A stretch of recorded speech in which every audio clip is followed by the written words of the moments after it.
tatanggihan. Malinaw na intensyon ko sa'yo pagmamahal. Di lang kita gustong tumagal, mas gusto ko na kasama ka palagi, lagi kang ipapasan. Hawakan mong maigi ang tiwala ko sa'yo. Sasalubungin natin anuman ang ibatong pagsubok, ako na ang sasalo. Huwag ka lamang mawala sa tabi ko, patutunayan ko sa'yo na ikaw lang ang ligaya sa'kin. Kusa kang lumapit at hindi mo ko inakit.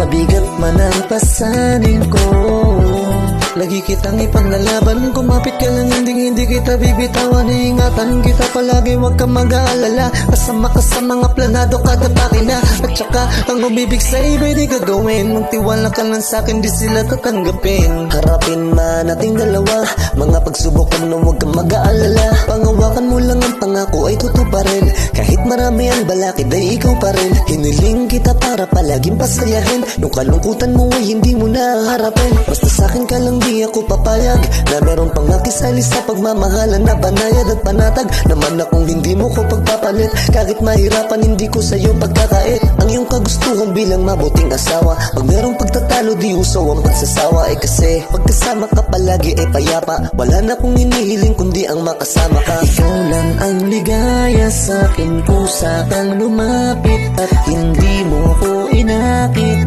Mabigat man ang pasanin ko. Huwag ka na mag-alala, nandito lang ako, hindi ako mawawala.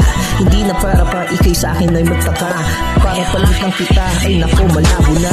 Alam mo ba, sa postura mo pa lang, sa ganda, katangian at naakit na lang. Nabiglaan kaya hindi ko na kailangan pang sabihin yan. Alam mo naman na ikaw lamang ang gusto makasama. Habang buhay na ito, di na para pa maging tuliro. At pagkat ikaw ang gusto ko, alam mo naman ito, sa'yo nakasentro to. Pagmamahal ko sa'yo, di mawawala ito. Kaya sana naman din minsan ako'y aning, kasi pag wala ka sa tabi para bapraning. Kaya hindi na para papakawalang ka rin, sapagkat mahal kita, yun ang lagi mong isipin. Ikaw lang ang ligaya sa'kin. Kusa kang lumapit at hindi mo ko inakit. Mabigat man ang pasanin ko.